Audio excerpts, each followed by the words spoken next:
As per section 6.5 of concession agreement dated February 2011, the municipality is supposed to cart away the rejected waste within a day, or maximum within 48 days they have to clear 48 hours. 48 hours they have to clear it.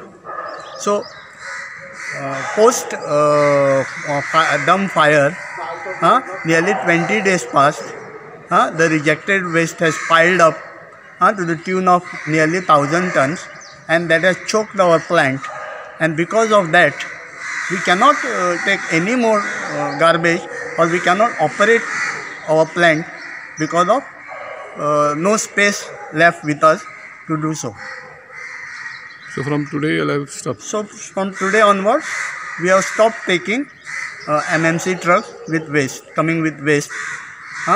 Even we cannot take segregated waste because our plant is choked. So फाटल्यान दिसती पडटा ते सगळे rejects they have to clear, no? Yeah, maximum on the front side, it is all rejected waste, and rest are windrows, which we are processing. So nearly more than 900 tons to 1,000 tons. Right now we have got reject. So you all cannot accept any more. No, we cannot accept any more. पालिका मंगळारा निर्णय घेतली. Tomorrow we will again थंय वचून एखादी meeting घेतली. We will find out what to do. कळ्ळें न्ही कशी तरेन ते सॉर्ट आउट करपाचो तो.